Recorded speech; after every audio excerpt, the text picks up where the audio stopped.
여러분 안녕하십니까, 이지원입니다. 오늘 회사에서 또 수업을 하다 보니까 그 고장난 거라든지 그 실제 부품들이 없는 상태에서 이론에 대한 실기를 많이 하게 될 것 같습니다. 바로 그냥 책으로 설명을 해드려도 되는데 좀 일단 뭐 제가 잠깐 인사를 드리고 그렇게 수업을 시작하도록 하겠습니다. 일단 잠깐 보시겠습니다. 이 앞에 수업 내용이 이 레귤레이터에 대한 얘기를 했습니다. 이 앞에 강의가. 그 내용은 요걸 설명한 게 아니고, 그 백라이트 헬은 이상이 없는데 전원을 켜면 화면이 검게 나오는 증상을 해놓은 겁니다. 요거는 그 브라운관 구형 오실로스코프로 그 설명하면서 만들었던 게 있어서 제가 책 쓸 때 바빠가지고 그냥 이렇게 넣어서 화면이 좀 흐립니다. 백화현상 같은 거, 요즘 LED 방식은 백화현상이 잘 안 나옵니다. 이런 증상이. 옛날 그 LCD 방식에서 이게 있고요. 그리고 이제 이 책을 공개를 좀 많이 해드렸는데 너무 많이 공개하는 것 같아서 좀 걱정스러운 부분도 있습니다. 그래서 이제 오늘은 그 고장 수리 부분, 제가 금기 상태로 이렇게 공개를 안 했던 부분을 조금 공개해 드리겠습니다.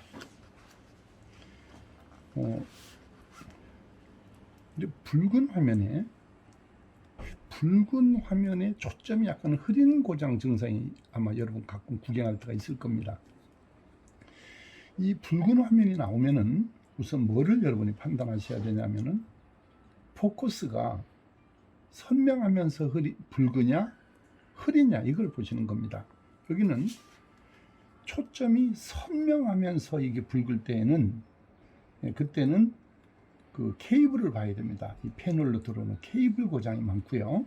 이거 같이 초점이 흐린 상태에서 붉은 화면이다, 이런 증상이 될 때는 AD 보드에 AD 보드가 있습니다. AD 보드 안에 EEPROM이 있습니다. EEPROM 여러분이 찾으셔야 됩니다. 8핀짜리가 많이 붙었고, 요즘도 여기에 붙은 게 있고 잘 안 보이는 게 다른 형태도 있습니다. 이 피롬이 나빠지게 되면 포커스가 흐려지면서 붉은 화면이 됩니다. 이것도 참고로 제가 봐주시면 되고, 이게 쉽습니다.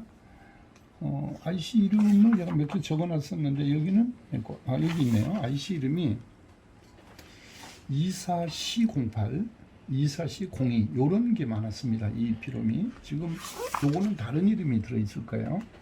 요 앞에 9 모델에서는 이제 그런 이름이 많이 사용됐습니다. 자, 그 다음에 보통 그 컴퓨터를 안 켜고 모니터만 켰을 때는 입력 신호가 없습니다라는 이런 메시지가 뜨거나, 붉은 화면 됐다 녹색 화면 됐다 이렇게 바뀌는 형태가 있거나, 그냥 아무것도 안 보이는 이런 세 종류가 있습니다. 그것은 그 EEPROM에 저장된 프로그램이 회사에 따라서 이것이 달라집니다. 이 부분이. 그런데 우선 이 지원하지 않는 모드입니다라는 거는 입력 신호가 없습니다라고 모니터가 완벽해 보이는데, 컴퓨터를 연결해서 정상적인 영상 신호를 넣어주면은 이런 창이 뜨는 겁니다. 지원하지 않는 모드입니다. 자, 이 모델은 요 메시지가 뜨는 모델은 LCD 구형 17인치, 19인치에서 이것이 많이 등장했던 겁니다. 삼성 거하고 어떤 특정 회사 2개 회사 것까지 한 3개의 모델만 요 증상이 딱 떴습니다. 그래서 제가 우리 그때 당시에 컴퓨터 모니터가 30대가 삼성 거가 한 60%가 있었는데 전부 이런 증상이 한 4년 넘으니까 이런 증상이 나타나는 고장이 있습니다. AD 보드 안에 이 피롬이 이게 들어 있습니다. 거기서 이게 들어 있는데, 여기서 요 점 찍힌 데가 1번입니다. 1번이 여기서 5번, 6번 핀에 5번, 6번 핀에 여기 맞죠? 이게 또 잘 안 하다 보니까 제가 혹시 실수하면 모르겠는데, 네, 맞습니다. 이게 5번, 6번 핀에 50오hm 사용하면 47ohm을 줍니다. 그러면 요 사이에 아주 적은 장, 집장, 이렇게 작은 장을 구하시면 좋은데 이거를 47ohm을 구하기가 어려우면은 일반적으로 이렇게 색깔이 있는 장을 넣으시면 됩니다. 이렇게 해가지고 작게 떼우시고, 그리고 여기 떼우려면 납이 잘 안 붙습니다. 오래 인두기 되면 이게 나빠지니까 배선으로, 여기서 가는 선으로 배선으로 끄집어낸 다음에 이거를 달아주시면 됩니다. 이 장을 이렇게 해가지고 달아주시고 테이프로 여기를 감아서 합선이 되지 않도록 이렇게 보수를 해주시면 됩니다. 자, 이거 고칠 일은 많지 않을 겁니다만은 아직 베트남이 그래도 우리 LCD 17, 19인치가 많이 가고 있습니다. 캄보디아로. 그렇게 싸게 여러 대를 넘겨줄 때 고장난 것보다는 이렇게 수리를 하면은 돈을 더 많이 받으니까 이렇게 나오는 모델이 있거든. 이 방법을 쓰시면 이 전원을 키잖아요. 그러면 요 창이 뜰락할 때 엔터 치는 것 같이 싹 넘어갑니다. 여기 클럭이 탁 생기면서 여기 나올 때 탁 넘어가는 증상으로 거기 넘어가게 이제 수리가 되는 건데, 지금 요즘 나오는 최신형 있잖아요. 그런 데는 해당이 안 됩니다. 이 증상이 안 나타납니다. 그런데 수리라는 거는 저도 이제 공간을 많이 차지해서 작은 인치를 하나 책상 옆에 이렇게 놓고 듀얼로 쓰는 자리가 있습니다. 그래서 고래 수리를 해서 쓰는 경우도 있잖아요. 꼭 큰 지수만 고친다 이렇게 하면 안 되는 겁니다. 이 부분은 우리 배우러 오는 분들이 공개를 조금 고려해달라고 한 부분이 있습니다. 이 부분하고 요까지 여러분 좀 우리도 또 그게 있잖아요. 약간은 우리 나름대로 하지 말아야 되는 부분이 앞부분하고 요거하고 보류를 좀 해달라고 하는 부분입니다. 이게 중요한 거는 맞는데 또 다음 기회가 되면은 그때 제가 봐서 하겠습니다. 이렇게 패널로 가는 DCTC 이게 고장이 나가지고 안 되는 거, 이거 찾는 거만 해놓은 게 있거든요. 이게 여기 보면 에이드보드에서 패널로 가는 거 5V나 10V 갔는데 DCTC 여기에 있는 이 메이커별로 다 해놨는데 166페이지, 167페이지, 165페이지부터 해놨습니다. 이렇게 메이커마다 다 다릅니다. 요 패널로 갈 때 요 전압, 요거를 이제 참고적으로 해야 되는데, 이 설명은 전문 오신 분, 요 앞에 한 달 전에 오신 분이 정말 이렇게 했으면 안 오는 게 낫다고, 이런 영상 다 해주면 내가 뭐 하려고 오냐 이렇게 하면서 투정을 부리는 분이 있어서 그분도 보실까봐 혼날까봐 그냥 저건 좀 여러분 조금 보류할 테니까 여러분 봐주세요. 하고 립스보드닷컴을 우리가 자꾸 홍보를 해주는데 그 회사는 제가 한 6, 7년 정도 우리가 거래를 계속 했는데 얼굴을 본 적이 없습니다. 그런데 엄청 우리 학생들한테 잘해주시고 또 친절하게 해줘서 계속 거기를 거래하고 있습니다. 거기서 산 모델을 찍어서 제가 해놓은 겁니다. 이게 만능 AD 보드거든요. 이게 50인치까지 이 핀만 맞춰주면은, 이렇게 생긴 핀만 맞춰주면 지가 알아서 인치수를 찾아가는 타입의 개조형입니다. 그러니까 아마추어 초보는 못합니다. 이거를 뭘 못하면 잭도 이걸 못 맞추고 못하는데, 조금 기초가 있는 분은 PC방에서 보통 그 32인치 같은 거 있잖아요. 그거 고장나면 이걸로 그냥 AD보드 고장나면 그냥 교체해서 이걸 쓰시면 됩니다. 이거 우리 몇 대 제가 해줬는데 잘 됩니다. 그런데 하나 말씀드릴 게 이게 안 되는 때가 있더라고. 뭐냐면 한 8대를 봐줬는데 그 모델 하나는 이걸 달았더니 상하가 뒤집어져요. 그 상하가 화면이. 그래서 그거를 브라운관 타입은 브라운관에 있는 코일, 편향 코일을 풀러서 이렇게 180도 돌리면은 상하가 바뀌거든요. 그런데 이 LCD, LED 방식에는 그런 게 없어요. 그 들어오는 그 신호를 그 반전시키는 회로를 한번 넣어줘야 되거든요. 버퍼로. 그저 반전 회로로.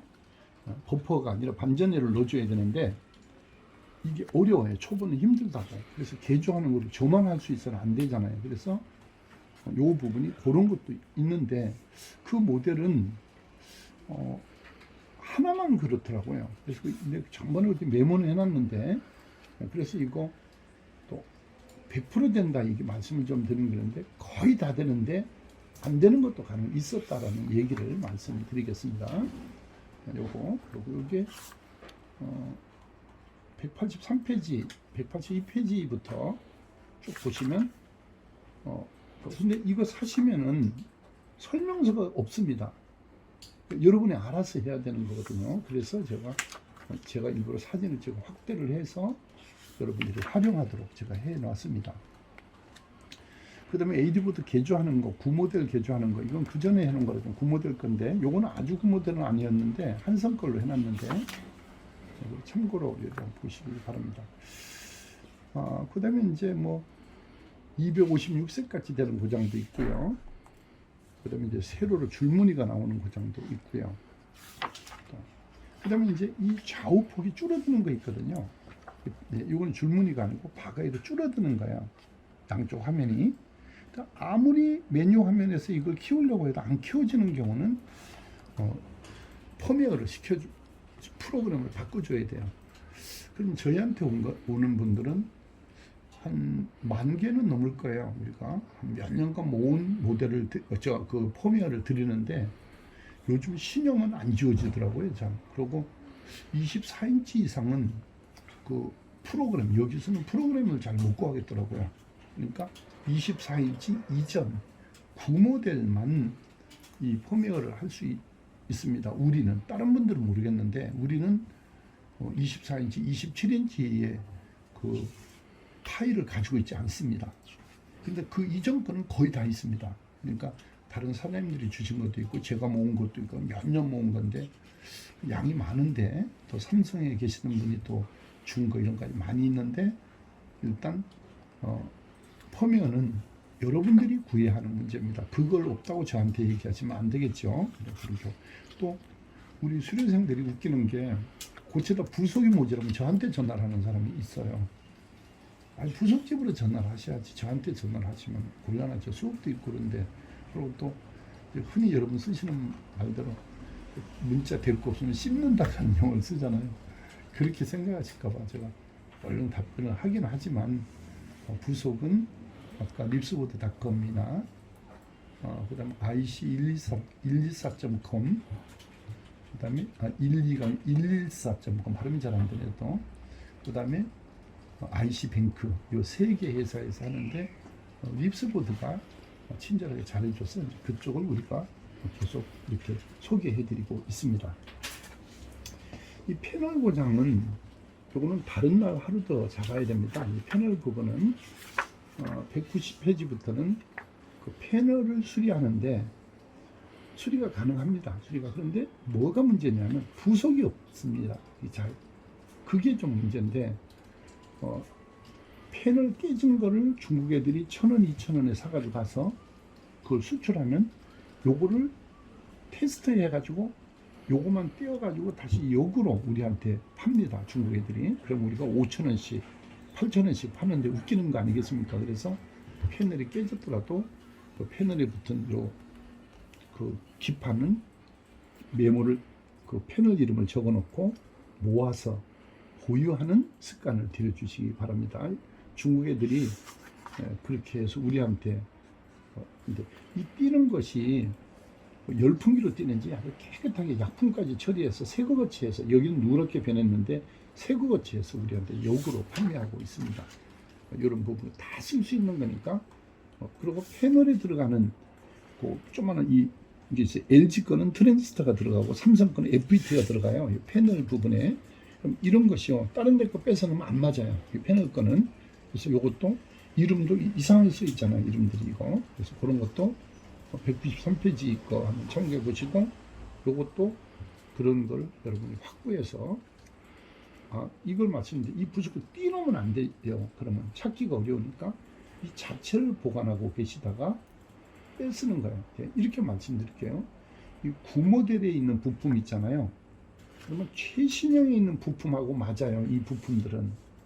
그러니까 뭐냐면 우리가 말하는 요새 32인치 도 있잖아요. 보통 27인치 이런 거 쓰잖아요. 거기에 쓰는 거와 옛날에 17, 19인치에 있는 요 FET하고 TR 요거 말하는 거. 요런 거는 요것도 맞는데 요런 거는 그 옛날에 19인치, 20인치에 들어가는 9모델 부속도 이게 그 요즘 최신형에 맞아요. 이것이 단 메이커가 같은 메이커를 확인하시고 이게 100%라는 건 없습니다. 여러분들 어리석게 100% 똑같다고 생각하시면 안 됩니다. 그리고 이거 제가 앞에서 체크하는 거 가르쳐 줬는데 이거를 어떻게 보냐면 이것도 그냥 전부 노하우를 공개를 했던 거니까 제가 잠깐 설명을 해드릴게요. 여기 보면 이 페이지가 있어요. 이거 잠깐 접어놓고요. 여기 97페이지를 보시면 이렇게 생겼거든요. 여기 두 쪽 하나 돼 있잖아요. 그럼 여기가 베이스 콜렉터 에미터거나 게이트 드레인 소스예요. 그럼 요게 베이스 콜렉터, 요거거든. 베이스 콜렉터. 요 두 개가 요 두 다리가 순역 방향이 나오면 트랜지스터고요. 요 두 자리가 양쪽이 안 움직이면 무한대예요. 그런데 이거 보시면 돼요. 97페이지 자세히 읽어가지고 이 FET 체크하는 거까지 터득을 해주셔야 돼요. 그 다음에 이제 그 전에 보면요, 이제 요거 조금 말씀드려야 되겠네요. 우리 다 보니까 여기 보면 우리 그분이 보셨으면 좋겠는데 350페이지에 보면 모스형 FET가 있어요. 메탈 옥사이드 세미컨덕터라는 말의 줄임말인데요. MOS형 FET에는 인한스먼트 모드형과 디플리션 모드라고 두 종류가 있어요. 그래서 저는 이 인한스라는 말이 증가한다, 촉진한다는 뜻을 가지고 있고요. 디플리션이라는 것은 비운다라는 뜻의 공핍이라는 뜻을 가지고 있어요. 그래서 저는 인한스먼트가 증가한다는 말, 촉진한다는 말이기 때문에 제가 증가형이라고 이렇게 책을 쓴 거예요. 이 한글은 안 적었는데 학교에 갔더니 이게 있더라고요. 한글로 하는 게. 그래서 이 책에 제가 이걸 삽입을 했어요. 그래가지고 이 책을 발행을 했는데 그 군부대에서 문관으로 근무하시는 분, 요새는 문관이라는 용어를 안 쓰는데 민간인이 군부대에서 근무하시는 분이 저한테 기술을 배우러 온 적이 있어요. 서울 쪽에서. 그분이 수리하고 가서 다른 교수인지 누가 쓴 책을 복사해서 이걸 보냈어요. 그런데 거기 보니까 인한스의 여기를 공핍이라고 되어 있고요. 디플리션이라고 한 데가 여가 증가형이라고 되어 있는 거예요. 그래서 내가 아니라고 내가 맞다고 했는데 또 다른 거를 또 보니까 그분 얘기 듣고 내가 도서관에 가서 책을 찾아보니까 거기도 인한스의 여가 공핍이라고 되어 있고 디플리션의 여가 반대로 증가라고 되어 있는 거예요. 그래서 꼬리를 내렸어요. 제가 2대1로 내가 졌잖아요. 그래서 이제 다 이거를 다 이렇게 수정해가지고요. 반대로 해서 이 앞에 여기서부터 다 고친 거예요. 96페이지부터 전부 다 수선을 다 한 거예요. 여기서부터. 그렇게 해가지고 가르쳤는데 제가 그 학교 얘기해도 되는 건데 그 한국기술교육대학교에서 그 영상 강의하는 거에 제가 심사를 할 일이 있었어요. 그러니까 평가 심사를 했는데 거기에 이게 나왔는데 보니까 내가 맞는 거예요. 이게. 그래서 해가지고 내가 교수들한테 하고 딴 거 하고 내용을 비교해 보니까 제가 맞는 거예요. 그래가지고 이걸 틀리다고 고쳐가지고 한 10팀 정도, 8팀을 가르쳐서 이미 보냈어요, 이거를. 그랬는데 결국은 보니까 내가 틀렸다고 고쳤는데 알고 보니까 내가 맞는 거예요. 그래서 지금은 이제 그냥 이게 맞는 겁니다. 이 책이. 이런 거 참 웃지 못할 해프닝이 또 있어요. 여러분 그거 아시고 이거 요번 기회에 수정해드리고 그분이 누구냐 하면은 기능장 기출문제도 저한테 자료를 주시고 젊은 분인데 거기서 또 발표하는 심사도 하는 자기들도 그 부대에서 발표도 한다고 했던 분이에요. 그럼 저 누군가 아시려면 이거 다 고친 거 원래대로 하셔야 돼요. 이게 제게 맞다는 거. 그러니까 그거 아셔야 돼요. 제가 원서도 다 확인했는데 이재원 교수가 한 게 맞다 이렇게 하고, 그리고 또 딴 세 책이 그래요. 세 사람이 쓴 책이 전부 다 이게 반대인 거야. 그래서 이제 결국 3대1로 제가 넣은 거지. 근데 이런 웃기는 얘기 있잖아요. 눈이 2개짜리가 정상인데 하나가 있는 사람들 모임에 가면 2개 있는 사람이 좀 기형이라고. 제가 딱 3대1로 져가지고 이거 뿌리 내렸다가 지금 다시 원상으로 복구합니다. 참고를 하고, 제가 이 얘기 다시 전번에 한번 얘기해 드린 적이 있어요. 영상을 찾아보시면. 이게 안 바뀌어요. 이거는 주로 베이스 콜렉터 이미터, 게이트 드레인 소스인데 이 두 자리만 재보라는 말이에요. 그런데 여기 두 개가, 여기 순력이 나오면 트랜지스타, 두 개가 안 움직이면 FET인데 고장 나면요, 두 개 할 것 없이 두 개가 다 움직이거든요. 그러면 이게 FET가 나갔는지 트랜지스터가 나갔는지 어떻게 알겠어요? 이제 그래서 다시 원점으로 옵니다. 193페이지로 다시 오겠습니다. 이게 97페이지에서 97페이지 참조하시고 193페이지로 와보면 여기 있잖아요. 다리가 하나, 둘, 세 개잖아요. 그러면 여기하고 요거를 곱하기 1로 해보라는 말이거든요. 이때 세 개가 다 동시에 나가지 않아요. 그렇지 않습니다. 내가 장담하는데 두 개 나가고 하나 나가도 있을지 모르지만 하나만 나가는 경우예요. 주로. 근데 이것도 좌우 쪽, 그 수평 쪽에 나가요. 여기 잘 나가는데 이것이 보면요, 똑같아요, 이름이. 그럼 이게 두 개가 다 쇼트 상태로 두 개 다 움직인다 해도 이거는 정상이잖아요. 그럼 이 두 개가 안 움직이면 순력 나오면 TR이고 안 움직이면 FET라면서 제가 얘기했잖아요. 그렇게 하는데 다른 보드에 적용할 때는요, 이름을 보시고 이름을 보고는 찾으면 안 나와요. 이건 저도 아직 터득을 못하는데 이런 이름을 보고 뭘로 대체하는가, 이거 안 나와요. 규격표 아무리 봐도 이런 이름들이. 그래서 그건 여러분들 숙제예요. 여러분들이 알아서 해줘야 되는데, 자, 이거를 다른 보드에 보면 똑같은 이름이 있어요. 같은 회사 거는. 그래서 거기에 이걸 보고 띄워가지고 대체하면 되는 거예요. 수리를 그렇게 하고, 뒤에 이제 이런 바가 나오는 고장이 더 많이 수록되어 있는데요. 주문이 나오는 것까지 있는데, 일단 오늘 영상은 거기까지 해야 되겠어요. 그리고 또 그거에 또 너무 길게 하지 말아요. 하다 보니까 1시간 넘은 영상이 있었거든요. 그래서 요 정도에서 좀 짤막짤막하게 올려드릴게요. 오늘 패널 수리하고요, FET 트랜지스터 분량 찾는 거, 그거에 대해서 오늘은 좀 공부를 해주시면 되겠습니다. 여러분 고맙습니다.